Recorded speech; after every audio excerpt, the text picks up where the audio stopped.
جدير مديحي عالم العصر قائد وبدر ظلام الجهل للجهل طارد أرى مركبي نحوك طرف البلاغة الذي شأوه في درك وصفك جائد قدي مركبا حتما فيوضات ربنا إذا جف عقلي أو إن الفكر جامد وإن رمت ألفاظا لإظهار فضلكم فخرت لي الألفاظ بل بعض ساجد وإن رمت أوراقا أراها تنافست بذا عرفت أقلام أنك سائد مطمطم بحر العلم في قلبك السليم حتى على ظهر العلا صرت قاعد بهيم ليالي العلم صار كصبحة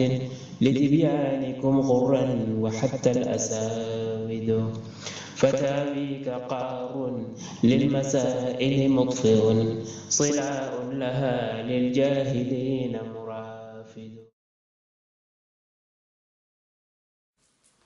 بسم الله الرحمن الرحيم الحمد لله رب العالمين والصلاة والسلام على أشرف المرسلين سيد الأولين والآخرين سيدنا وحبيبنا وشفيعنا ونبينا ومولانا محمد وعلى آله وصحبه أجمعين ورضي الله تبارك وتعالى عن قطب العارفين وإمام الصديقين مولانا أبي العباس أحمد بن محمد التجاني وخلفائه المهتدين وأهل طريقة الفائزين الرابحين أما بعد قال سيدي العلامة العارف بالله الشيخ الأكبر والمجاهد الأشهر والكبريت الأحمر شيخ سيد الحاج عمر ابن سعيد بن عثمان الفوتي الطوري الكرمي رضي الله تعالى عنه وأرضاه وعنا به في كتابه النفيس رماح حزب الرحيم على نحور حزب الرجيم في ذكر بعض أمور ذكرها شيخنا أحمد التجاني رضي الله تعالى عنه أن من أراد أن يلين قلبه فليلازمها قال رضي الله تعالى عنه وارضاه عنا به ومراقبة الله عز وجل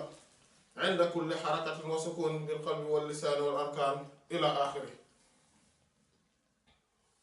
Lors de la séance précédente, nous avions abordé une partie donc, de ce que Cheikh Ahmed Tidjani radiyallahu ta'ala anhu wa nabihi a énuméré comme étant des vertus dont celui qui veut que son cœur soit adouci, qu'il s'y accroche et qu'il soit constant à s'évertuer de ces choses, de ces qualités. Et nous avions vu qu'il y en avait donc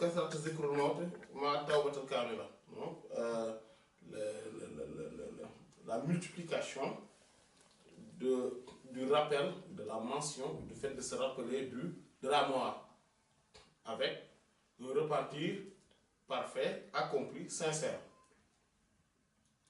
Il y a taqsirul amal bistihdar al-maut 'inda kulli nafas.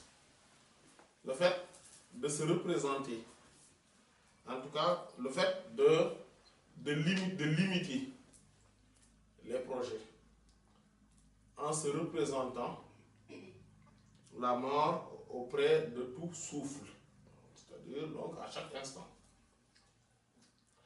Nous avions donc parlé de ces deux vertus lors de la séance précédente en énumérant les 24 choses.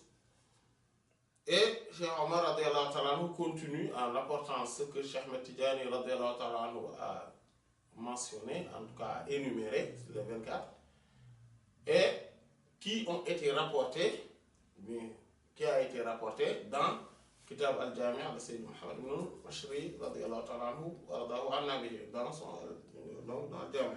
Et il dit, parmi cela, il y a Muraqabatullah, la vigilance vis-à-vis d'Allah, Azza wa Jalla, tout puissant et majestueux soit-il, auprès de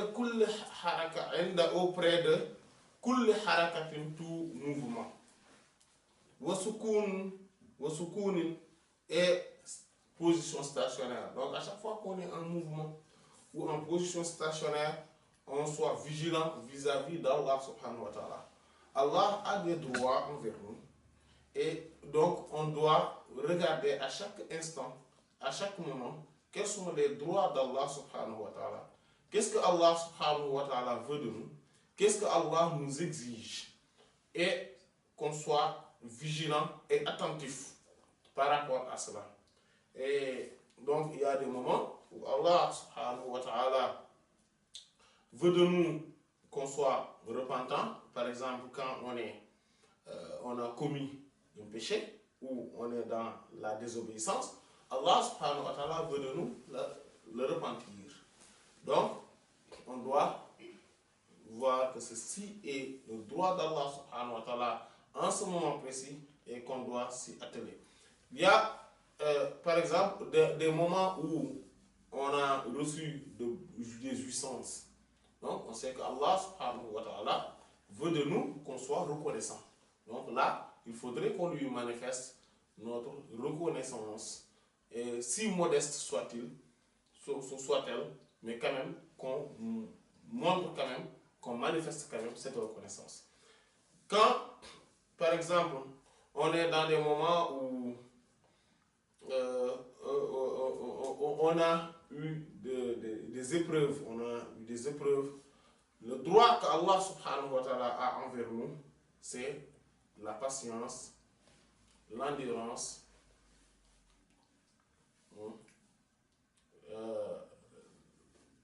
le fait donc de supporter la longanimité aussi. Donc, c'est-à-dire tout ce qui tourne autour de la patience et de l'endurance. Donc, quand aussi nous sommes dans l'obéissance, qu'on perdure dans cela tout en essayant de rester dans ce cas et d'être toujours dans la justice, dans le droit chemin, donc de voir ce que Allah subhanahu wa ta'ala veut de nous.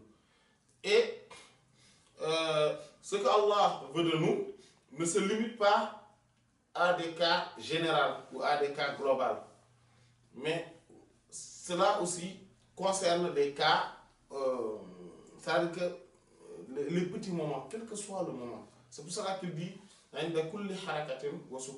c'est-à-dire auprès de tout mouvement et de toute position stationnaire. Donc à chaque mouvement, à chaque position stationnaire, Allah subhanahu wa ta'ala veut de nous qu'on soit quoi? Qu'on soit vigilant et par rapport à lui. Et ceci, bil qalb, par le cœur, wal lisan, et par la langue, wal arkan, et par les membres, les autres membres. Donc, par le cœur, on doit être perpétuellement dans cette vigilance, soit attentif envers Allah subhanahu wa ta'ala. Par notre cœur, il faudrait que tous nos actes de nos cœurs soient dirigés vers ce que Allah subhanahu wa ta'ala nous a ordonné, nous a recommandé, et doit se détourner de tout ce dont Allah subhanahu wa ta'ala ne veut pas. Et ça c'est par le cœur. Donc il faudrait avoir en présence Allah subhanahu wa ta'ala, faire le zikr du nom d'Allah subhanahu wa ta'ala, baigner dans l'enceinte de ce rappel, de cette mention, de cette évocation du nom d'Allah subhanahu wa ta'ala à tout instant. Voilà. Et ça, on le fait selon notre possibilité, parce qu'on ne peut pas le faire quand on a un bas niveau. Mais on peut petit à petit essayer de s'y habituer, et c'est avec l'effort, on va y arriver avec l'effort, et c'est en forgeant qu'on devient forgeron. Donc, avec le cœur, avec la langue aussi. Donc, avec la langue, on essaie de s'accommoder avec ce dont, ou à ce dont Allah subhanahu wa ta'ala a mis en place comme étant la législation, le droit avec lesquels on doit être en phase. C'est-à-dire que la langue, Allah subhanahu wa ta'ala veut de nous à chaque situation. Par exemple, quand on est impressionné, quand on voit quelque chose d'impressionnant, etc., on dit Masha'Allah, la quwwata illa billah, etc. Mais on ne va pas, par exemple, dire parce que, par exemple, le mot seulement ne suffit pas, c'est-à-dire qu'il n'est pas un acte de quelqu'un qui est une vision, qui est vigilant et qui est attentif envers Allah, vis-à-vis d'Allah, subhanahu wa ta'ala. Ou bien, voilà, il y en a d'autres hein, qui vont plus loin, jusqu'à insulter par exemple, qu'Allah nous préserve de tout cela. Qu'Allah nous préserve. Qu'Allah nous préserve. Et ça, on le voit, malheureusement. Et donc, il y en a, quand on est dans l'épreuve, ce qu'Allah subhanahu wa ta'ala attend de nous, c'est qu'on dise par exemple, comme cela est dans la sunna, Alhamdulillah ala kulli hal. Allah, louange à Allah dans toutes circonstances, dans toute situation. Voilà. Et quand on parle, on ne doit pas parler de ce qui, on ne doit pas parler de ce qui tourne vers la désobéissance d'Allah subhanahu wa ta'ala, ou bien ce qui montre qu'on n'a plus confiance envers Allah subhanahu wa ta'ala, ou bien on ne doit pas désavouer Allah subhanahu wa ta'ala dans notre verbe, dans notre parole. Voilà. Etc. Et suit cela dans toutes les situations. Dans toutes les situations, on doit être vigilant par rapport à Allah, vis-à-vis d'Allah subhanahu wa ta'ala. Quand on rentre quelque part, on sort quelque part. En fait, le nom d'Allah soit fréquent dans notre langue, dans notre verbe. Voilà. Bismillah. Vous voyez le prophète sallallahu alayhi wa sallam, dans toutes choses, il a donné dans toutes circonstances, il a donné des zikrs à faire. Il dit que, voilà, quand on mange, on dit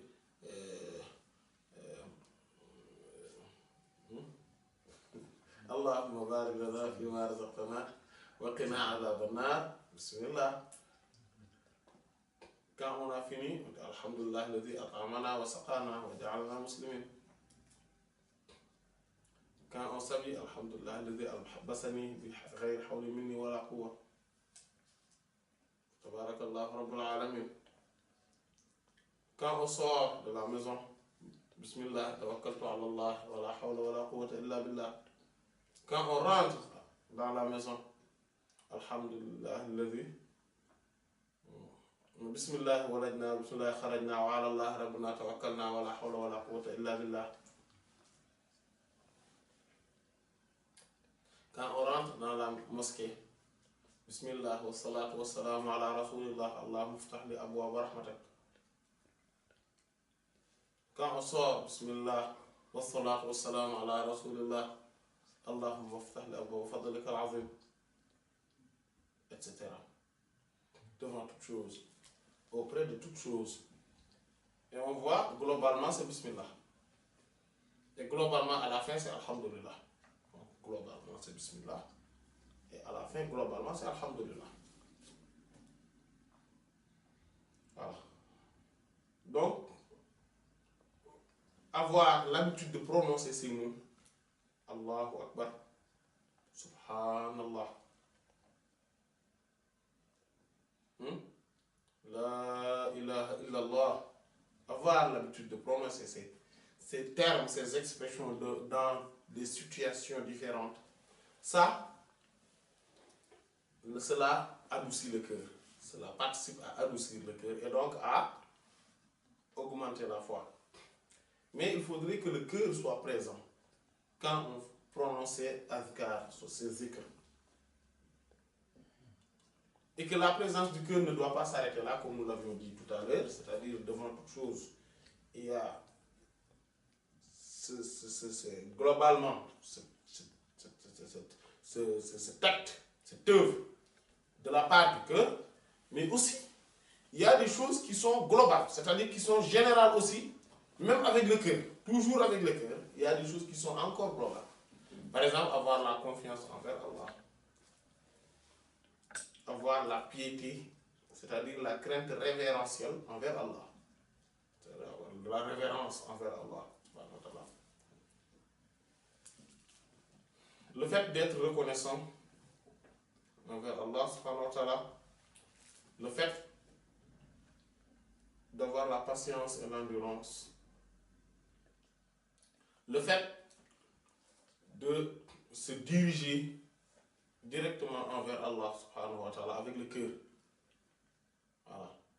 Le premier réflexe devant toute situation soit le fait de se retourner vers Allah, que le cœur se dirige vers Allah subhanahu wa ta'ala. Voilà. Et aussi, il y a des choses qui sont des actes du cœur et qui sont demandés.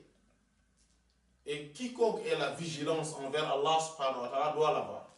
C'est-à-dire des choses comme l'amour, la miséricorde, la pitié envers tout le monde, envers les créatures, envers la création d'Allah subhanahu wa ta'ala. Le respect envers Allah subhanahu wa ta'ala, donc envers ses créatures aussi. Mais l'amour du bien et le fait de détester le mal. Parce que l'amour, cela ne veut pas dire qu'on doit être amoureux de toute chose. Non. Déjà, ce n'est pas possible. Donc, il faut aimer pour Allah et détester pour Allah. Agréer, être satisfait, être content pour Allah, mais aussi être mécontent, désavoué pour Allah. Voilà, ça, ce sont des actes du cœur. Être humble, ce sentiment d'humilité et de modestie sincère qu'on doit avoir en permanence dans notre cœur, ça aussi, il faudrait l'avoir. Voilà. Et les membres donc doivent se conformer à ce qu'Allah veut et de ne pas faire ce qu'Allah ne veut pas. Et ça, cela n'a pas besoin de trop de commentaires. L'heure de la prière, on fait les prières, on fait les ablutions si on doit le faire, et les grandes ablutions, et donner, s'acquitter de l'aumône, et agir. Donc il y a beaucoup de choses, il faut agir. Donc agir en bien et ne pas agir en mal. Devant toute situation, et à chaque situation, ses exigences. À chaque situation, ses exigences. Voilà. Ça aussi, donc, il faudrait essayer à être vigilant par rapport à cela. C'est pour cela, ce qu'on appelle la maqama de la muraqaba, et c'est-à-dire la station spirituelle de cette vigilance et le fait d'être attentif envers Allah subhanahu wa ta'ala est une des plus hautes stations spirituelles. Parce que celui qui a cette station spirituelle-là voit en permanence qu'Allah subhanahu wa ta'ala le voit, le surveille. Et il doit se conformer aux exigences, aux obligations, aux droits d'Allah subhanahu wa ta'ala sur lui.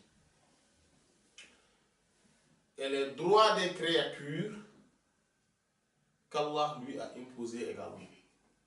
Parce que les droits des créatures font partie des droits d'Allah subhanahu wa ta'ala. Cette station spirituelle fait que, c'est-à-dire cette muraqaba, qu'il a cité, c'est-à-dire que cette vigilance, c'est en essayant de se l'approprier, en essayant de s'en évertuer, qu'on va y arriver un jour à être parmi ceux qui ont cette station-là. Donc, et ces grands saints qui ont incarné cette station spirituelle, on les appelle Ar-Roqaba. Ce sont des grands saints dans une sphère spirituelle extrêmement élevée. Et donc, en incarnant cela, on a Allah subhanahu wa ta'ala, ça veut dire que c'est comme si, quand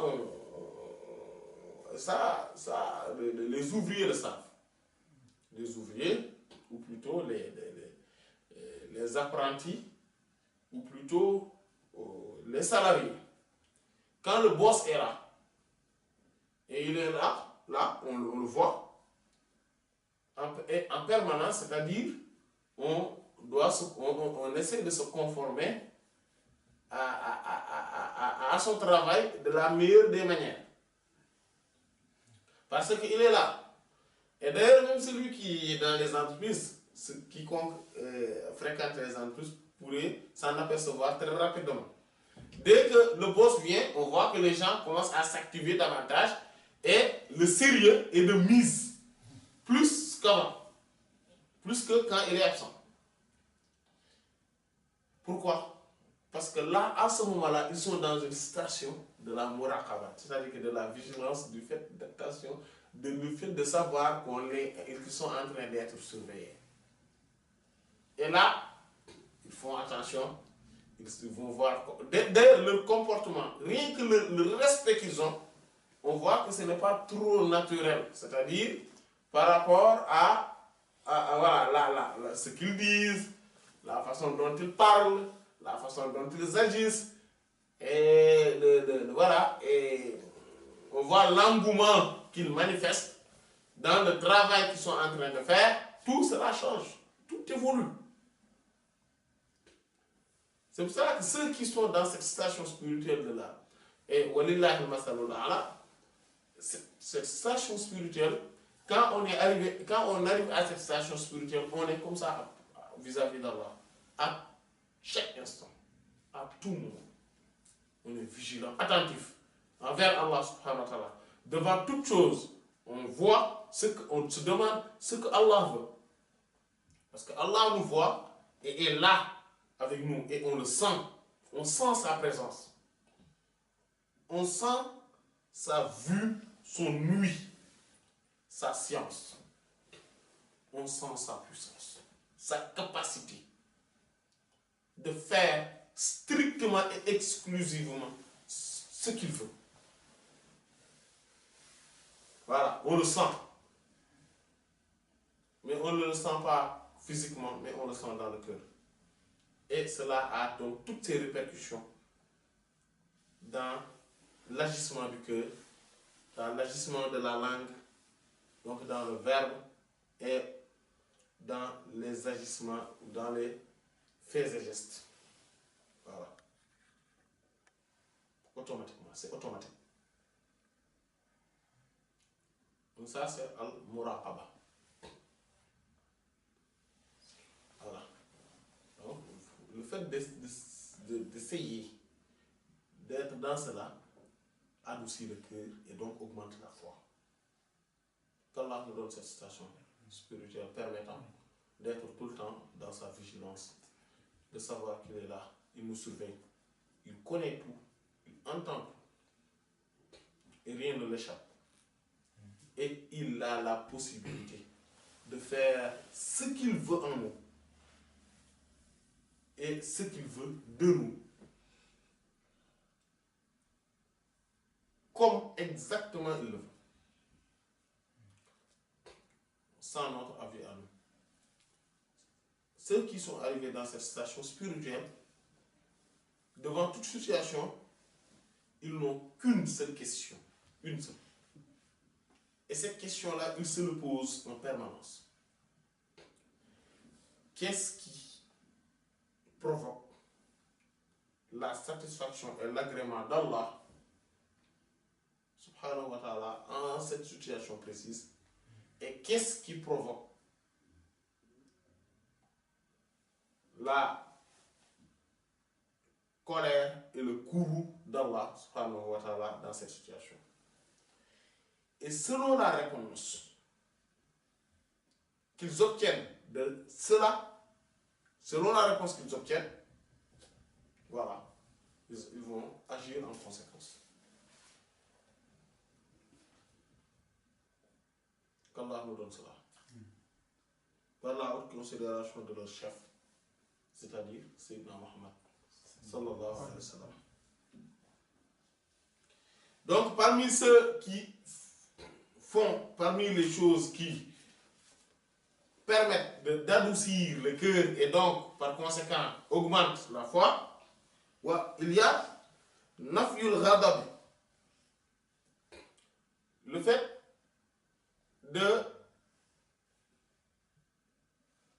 d'évacuer, le fait d'évacuer nafi, le fait d'évacuer al-ghadab, la colère, mutlaqan, absolument. Le fait de ne jamais se mettre en colère, le fait de tout faire pour ne se jamais, strictement jamais se mettre en colère, ça augmente la foi. Ça augmente la foi. Ça adoucit le cœur et ça augmente la foi. C'est pour ça que le prophète sallallahu alayhi wa sallam, quand quelqu'un est venu lui dire Awsini, Ya Rasulallah, sallallahu alayhi wa sallam, donne-moi un conseil. Il lui dit la tardop, ne te mets pas en colère. Il lui dit Awsini, donne-moi encore un autre conseil. Il lui dit la tardop, ne te mets pas en colère. Il lui dit encore Awsini, donne-moi un conseil. Il lui dit ne te mets pas en colère. La tardop. Voilà. Donc,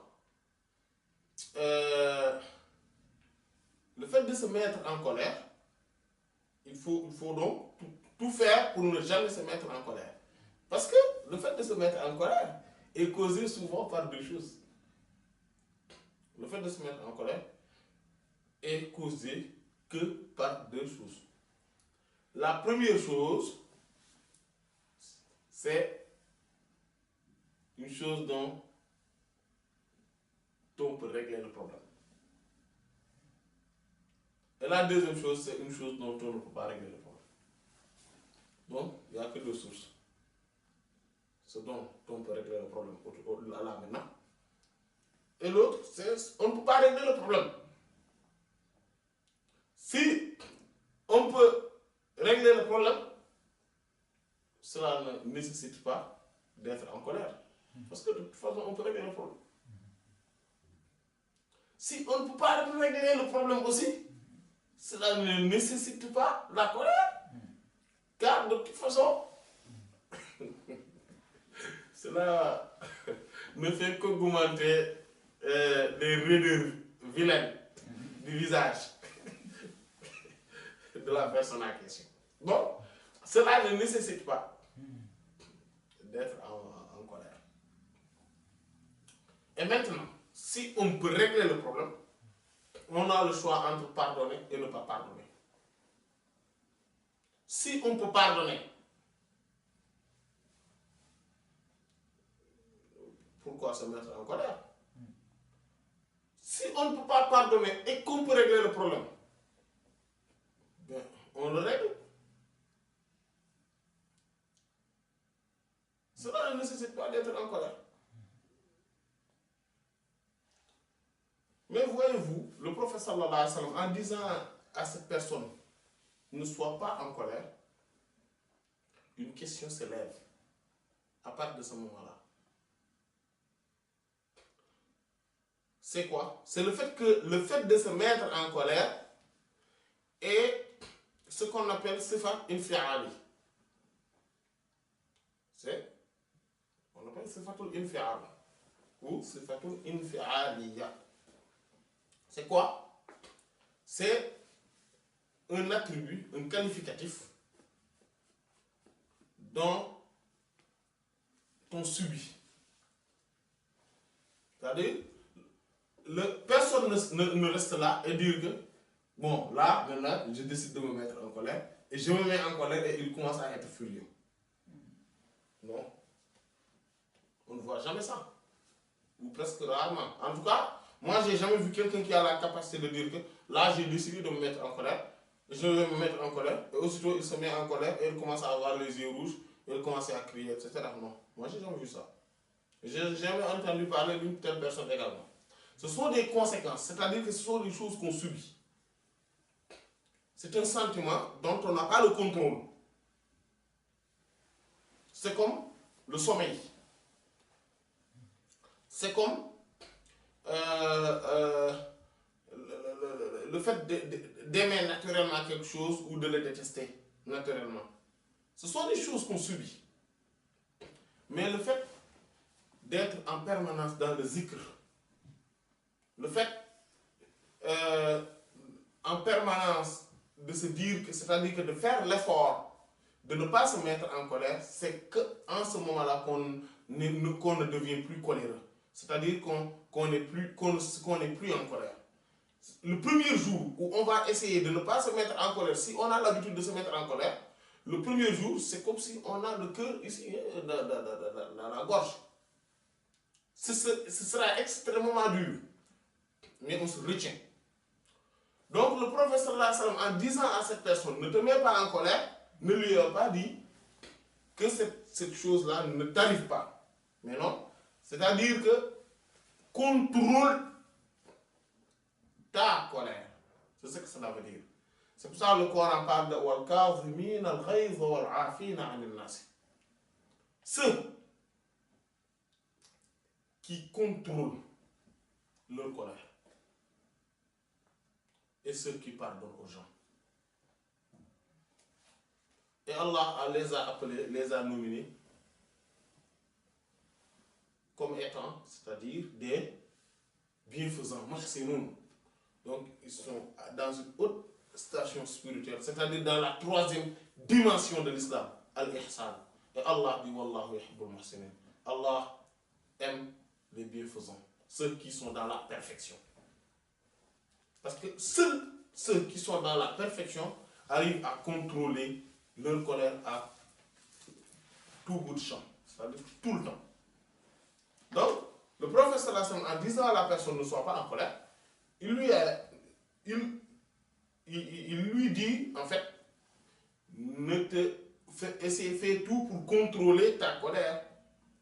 Et quand tu contrôles ta colère, le premier jour c'est difficile, le deuxième jour c'est difficile, extrêmement difficile, mais moins.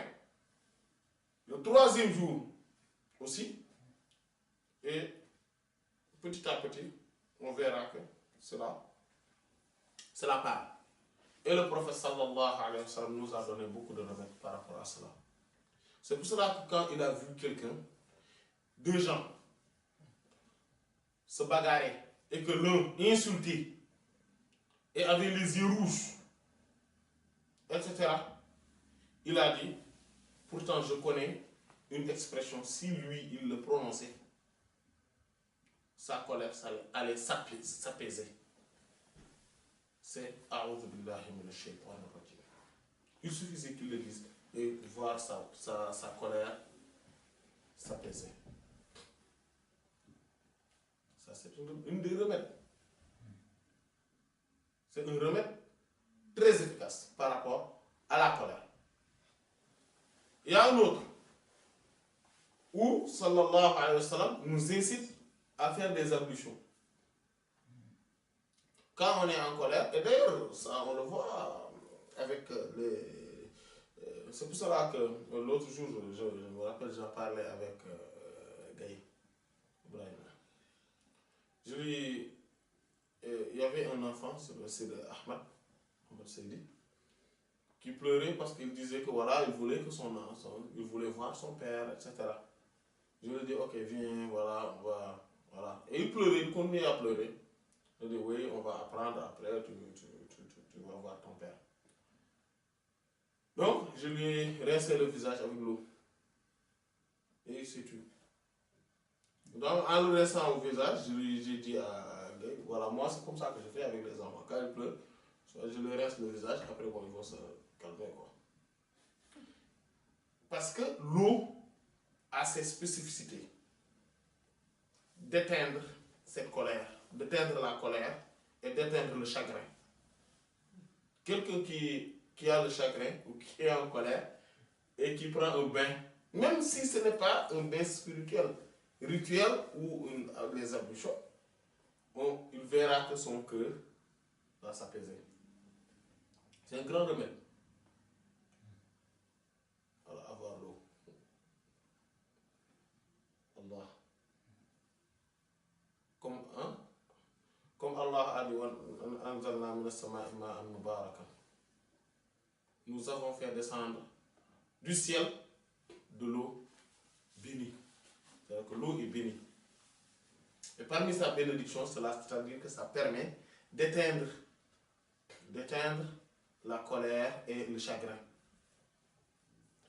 C'est pour cela qu'on voit quelqu'un, les enfants.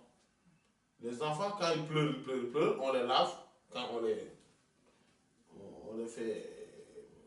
lave, on les fait prendre un bain.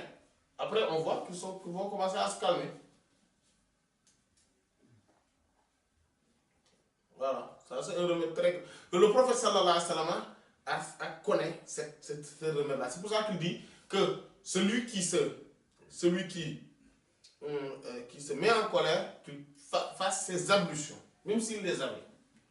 Et quand il fera ses ablutions, et il dit, parce que la colère est une braise que Satan dépose dans le cœur de celui qui est en colère. Il lui dit, ah bon? Ils lui disent, ah bon? Il dit, oui. Ne voyez-vous pas que celui qui est en colère, ses yeux deviennent rouges? Pour illustrer cela. Et c'est vrai, celui qui est en colère, on voit ses yeux deviennent rouges. Et ça, c'est un remède. Il y a un autre remède que le prophète sallallahu alayhi wa sallam nous a donné. Il dit que celui qui est en colère parmi vous, s'il marchait, qu'il s'arrête. S'il s'arrête, s'il était en position stationnaire debout, qu'il s'assoie. S'il était en position assise, qu'il se couche. Parce que cela tranquillise, apaise la colère. Donc tout cela sont des choses qui permettent de ne pas se mettre en colère. Donc ce sont des choses, des tactiques qu'on pourrait utiliser pour ne pas, en tout cas pour apaiser la colère. Et au fur et à mesure qu'on domine la colère, à un moment donné, ce qui nous mettait en colère deviennent des choses inoffensives. Donc, on devient vacciné, c'est-à-dire de tout ce qui pourrait être la source ou la base ou l'origine de la colère. Et en faisant tout pour ne pas se mettre en colère, on enlève en nous beaucoup de choses.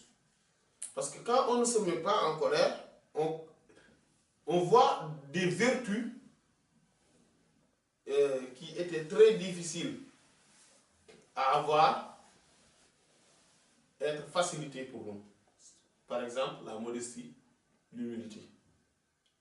Parce que celui qui ne se met pas en colère, c'est parce qu'il a acquis les bases de l'humilité et de la modestie. Parce que sinon, pour un tout ou pour un rien, il se met en colère. Et parmi tant d'autres qualités et vertus que le fait de ne pas se mettre en colère pourrait nous procurer. Donc il dit qu'il nous faudrait, donc, parmi ce qui adoucit le cœur, c'est le fait d'évacuer la colère absolument. Il dit, mais il l'a, sauf an yatahaqqaqa Allahu, que Allah ait le droit, Azza wa Jalla, tout puissant et majestueux soit-il. C'est-à-dire que le fait de ne pas se mettre en colère de manière absolue ne concerne pas les droits d'Allah. C'est pour cela que le prophète sallallahu alayhi wa sallam se mettait en colère. Quand il se mettait en colère, on voyait les veines traverser ici ses cheveux qu'il avait attachés. Les tresses de ses cheveux. Parce qu'il faisait des tresses à ses cheveux de temps en temps. Sallallahu alayhi wa sallam.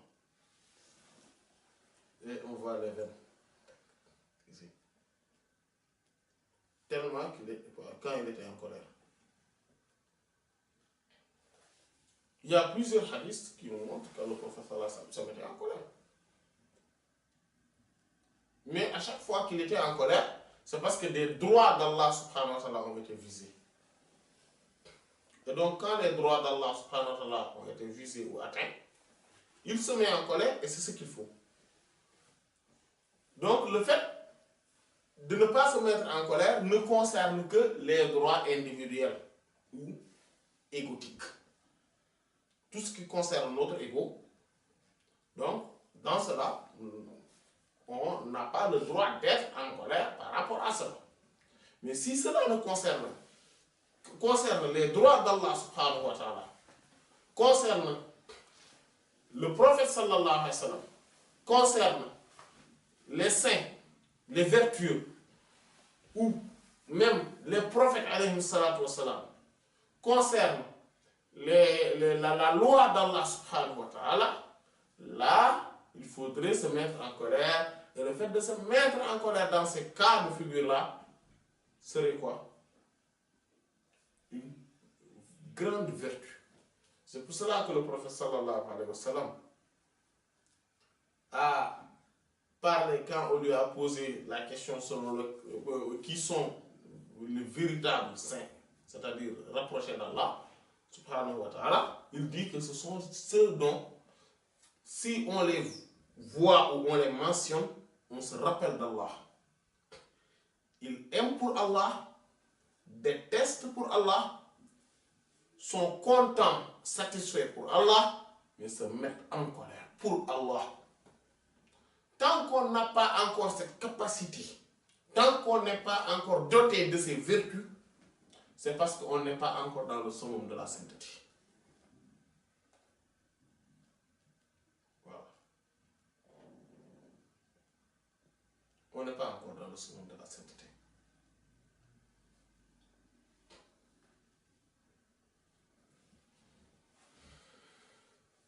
Et donc, il continue à énumérer, Cheikh Omar radiyallahu ta'ala anhu, il dit wa nafyul hiqd, et le fait d'éradiquer al-hiqd, ce n'est pas la jalousie, la méchanceté. Le fait d'éradiquer la méchanceté ala al-muslimin envers les musulmans, mutlaqan, absolument. Min adouin, que cela concerne l'ennemi, ou sadiqin, ou cela concerne l'ami. Voilà. Donc, il faudrait éradiquer la méchanceté envers tous les musulmans, mais aussi envers les non-musulmans. Quand on parle des musulmans, c'est de manière générale. En fait, c'est a priori les musulmans. Et surtout envers les musulmans.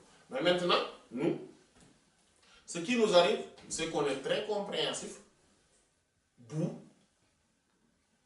envers les non-musulmans, mais envers les musulmans, on est très méchant, et très dur, très rude.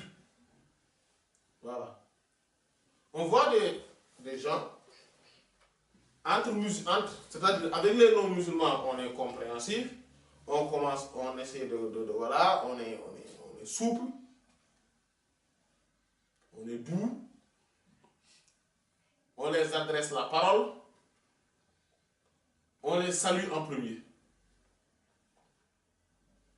Ce n'est pas mal, c'est bien.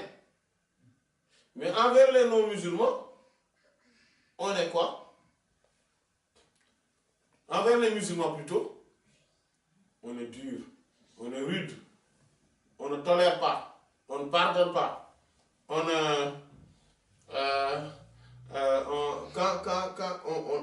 les parfois même, on ne les salue pas.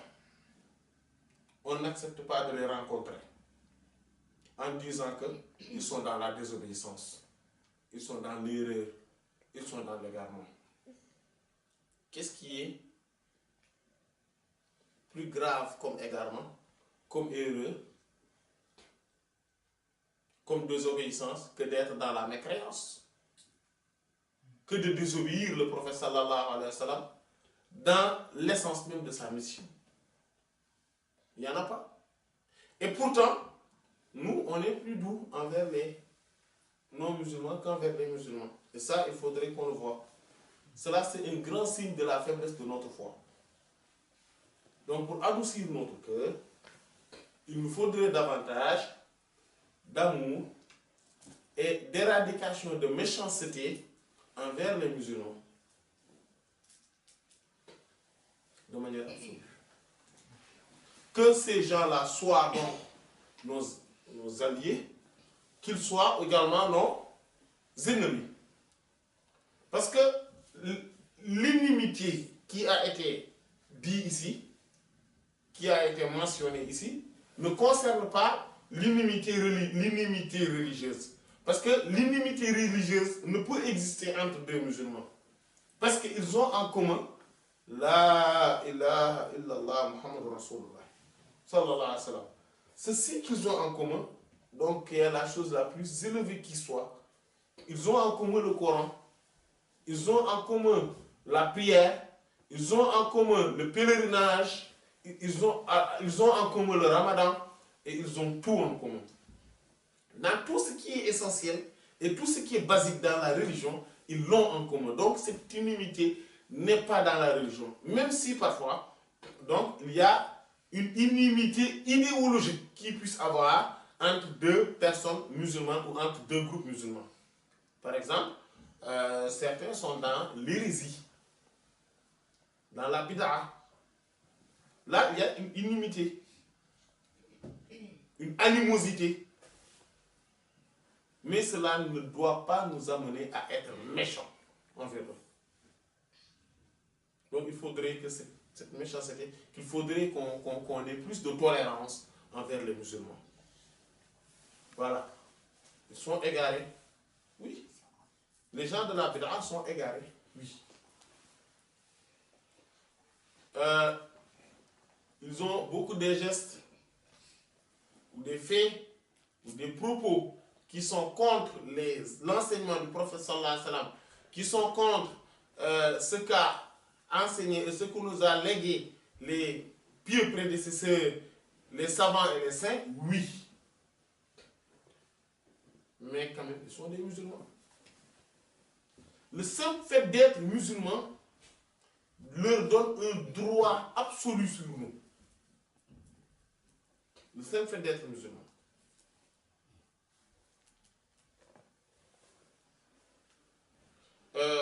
Souvent, on donne l'exemple de citoyens américains, ou de citoyens français, ou, voilà. En tout cas occidental. Le citoyen américain, quels que soient ses péchés, c'est-à-dire, quelle que soit sa désobéissance, quels que soient ses délits et crimes, il est citoyen américain. Et jamais, au plus grand jamais, les États-Unis ne vont les délivrer à un autre pays. Jamais. Pour qu'il le juge là-bas et l'emprisonne, non. C'est un citoyen américain. Il n'est pas correct. Il a fait des crimes. Il a fait des délits. Mais il est américain. Et on va le protéger comme étant un citoyen américain. Quelles que soient ses origines. Et même les citoyens français sont comme ça. L'épisode Ingrid Betancourt en dit gros. Par exemple, quand on voit... déjà, lui, elle, c'était une... elle a été naturalisée, française. Elle est en même temps colombienne. Elle est partie en Colombie. Et elle a été candidate à l'élection présidentielle de la Colombie. Elle a bravé toutes les interdictions nationales et internationales pour aller là où se trouvent les FARC et dans la région là où on interdisait d'y aller. On interdisait d'y aller. Et il y allait malgré tout. Mais quand elle a été prise en otage, c'est la France qui a fait tous les efforts nécessaires pour qu'elle soit récupérée. Pourquoi? C'est une citoyenne française. Et ça, nous. Et pendant des années, dans les médias, on voyait toujours Ingrid Betancourt. Ingrid Betancourt n'est pas encore libérée.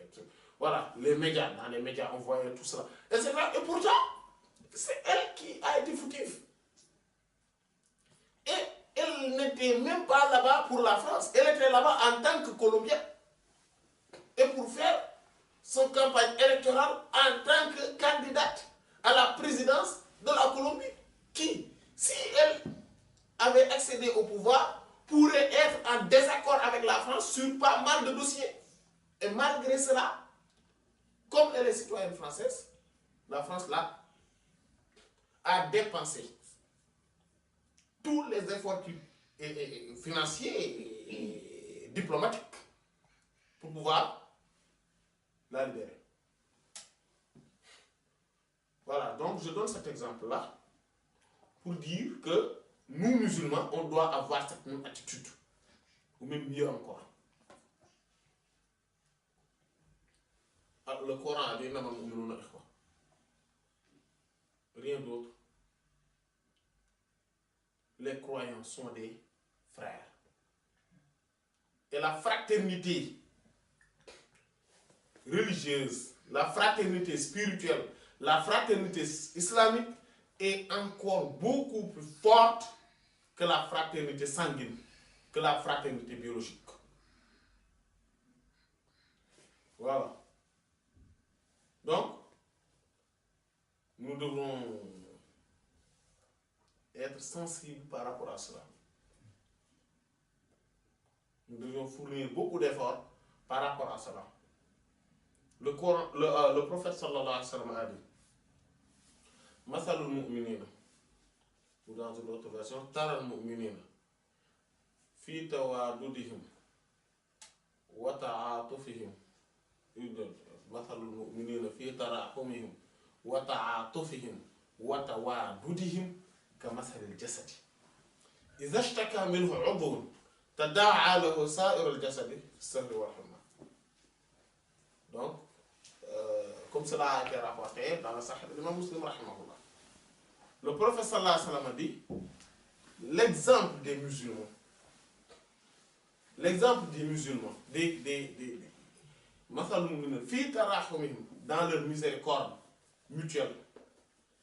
dans leur miséricorde mutuelle, chacun, la miséricorde qu'elle a envers l'autre, envers son prochain musulman, dans l'affinité, dans la pitié qu'ils ont, et sont semblables. Ça veut dire que l'exemple est semblable à l'exemple d'un seul corps physique. À chaque fois qu'une partie du corps ou un membre du corps souffre et souffrant, tous les autres membres socialisent ou bien harmonisent avec lui ou bien solidarisent. Voilà. Solidarisent.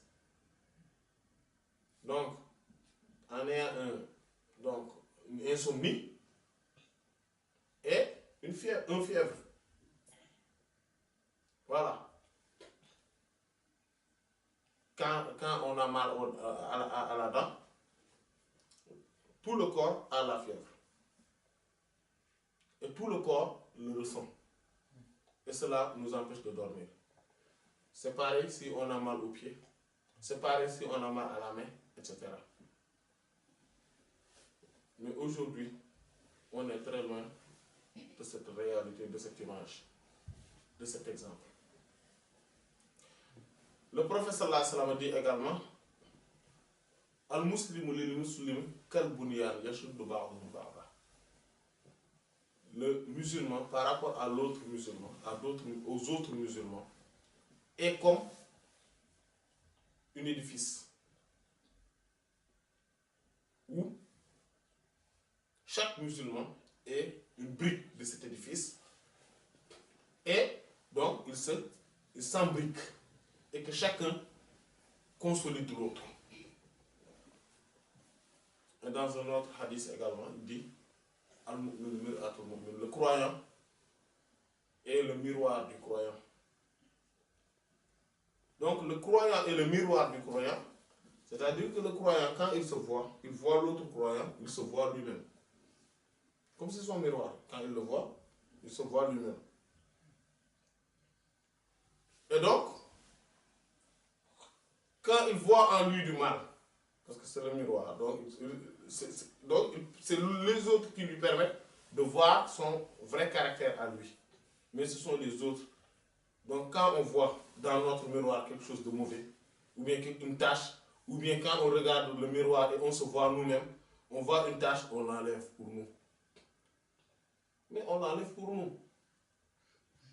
Et il faudrait avoir cette habitude de se dire que, voilà, quand on a l'autre, les maux, les défauts de l'autre, nous doivent nous enseigner d'abord le fait de ne pas le trouver en nous, mais aussi le fait d'essayer d'aider l'autre pour que cela s'enlève en lui.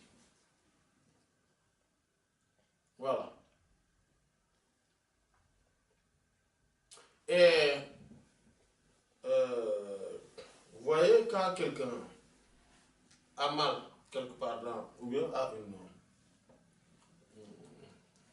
des brûlures, un abcès, quelque part, voit, il regarde, et il se dit que oui, et il n'a pas, il est à l'aise de le regarder, de le soigner, etc. Et même si cela se trouve dans la main, il est à l'aise quand il prend une bouchée, une poignée une bonne poignée de riz, de meilleur, ça veut dire ce que je dis, et le manger.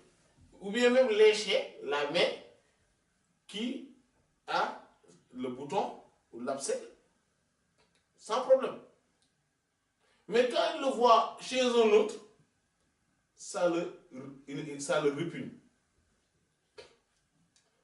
Vous voyez? Alors que le musulman doit tout faire pour que ce qu'il voit en lui, qu'il ne l'accepte pas comme il ne l'aurait pas accepté chez les autres.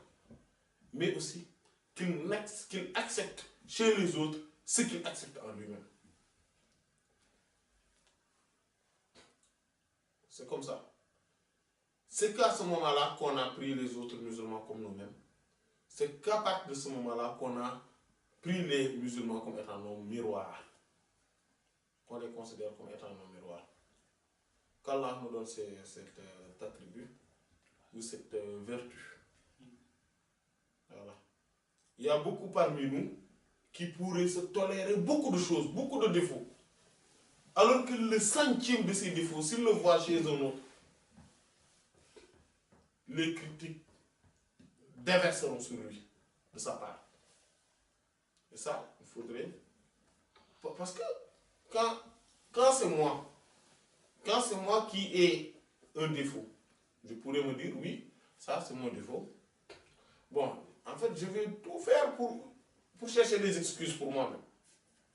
Voilà, oui, c'est parce que, bon, vous savez, voilà, en tout cas, j'aurai beaucoup d'excuses pour moi-même, pour les défauts que je commette, et pour les erreurs, etc. Mais quand c'est l'autre, il faudrait que nous regardons nous-mêmes en se disant que, oui, mettons-nous à sa place.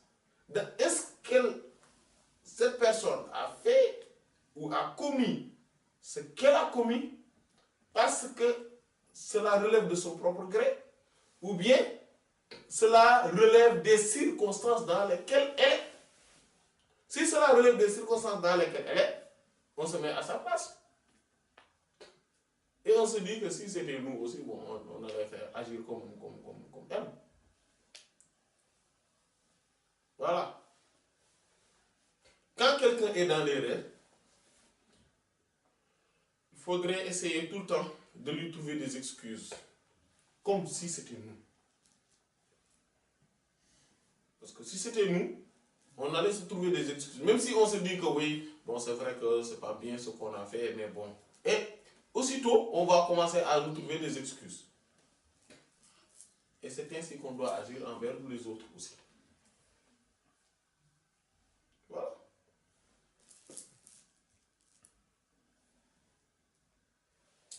Et ne pas être haineux envers les musulmans par leurs erreurs. Parce que l'erreur qui est en lui n'est rien d'autre que celui qui est en nous.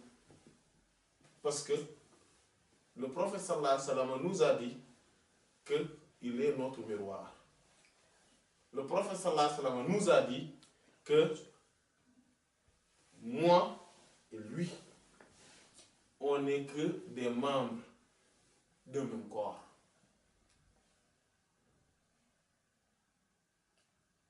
Des briques d'un même édifice.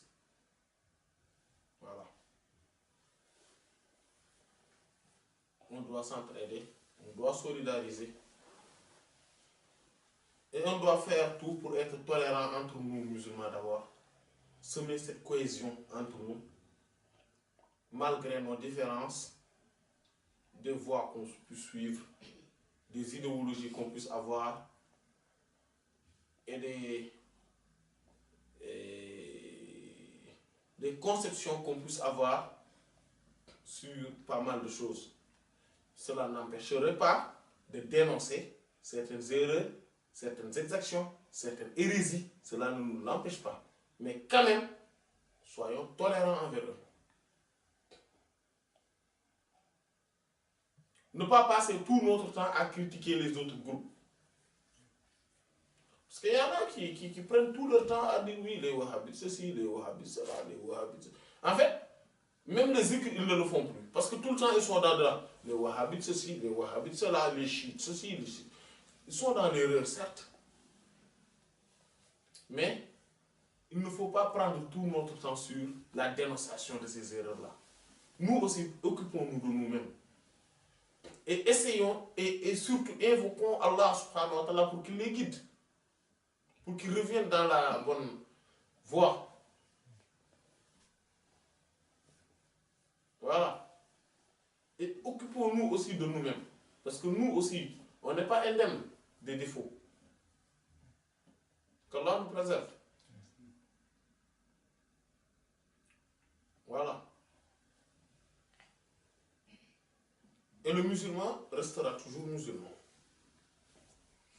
Tant qu'il n'a pas encore nié ce qui l'a permis d'être musulman. C'est-à-dire, Ashhadu an la ilaha illallah wa ashhadu anna Muhammadan Rasulullah. Par contre, ça, dès qu'il le niera, c'est lui-même qui s'est auto-exclu de la nation musulmane. Celui qui s'est auto-déchu de la nation musulmane. Voilà. Qu'Allah nous préserve de tout cela. Qu'Allah nous préserve de tout cela. Et qu'Allah nous permette d'aimer les musulmans comme il le faut.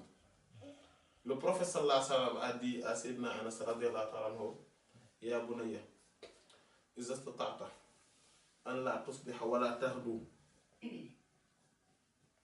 wala tamsi wala yakunu fi qalbika ghillun li ahadin faf'al.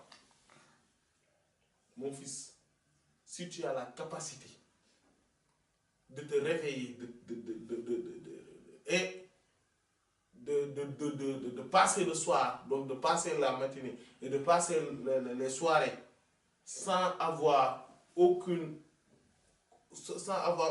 quoi que ce soit comme inimité, comme animosité envers qui que ce soit, fais-le.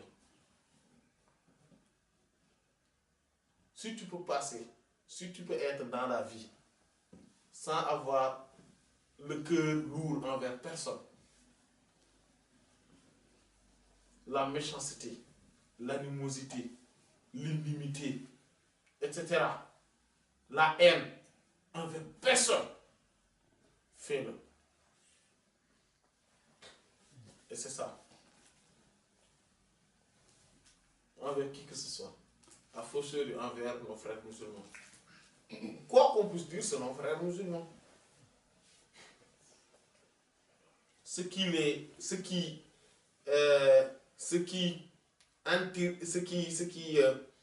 fait du mal ou entame leur image, entame notre image également.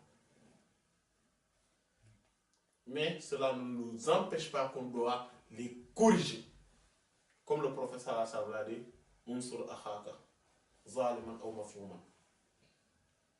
Viens en secours, en aide de ton frère, qu'il soit juste, qu'il soit injuste ou qu'il soit lésé. Qu'il soit injuste ou qu'il soit lésé. On lui dit, sallallahu alayhi wa sallam, on sait comment faire quand il est lésé dans ses droits, on sait comment le venir en aide, en secours. Mais quand c'est lui, l'injuste, c'est lui qui a fait du tort, c'est lui-même qui a lésé, comment on va l'aider? Comment on va lui venir en secours? Il dit, sallallahu alayhi wa sallam,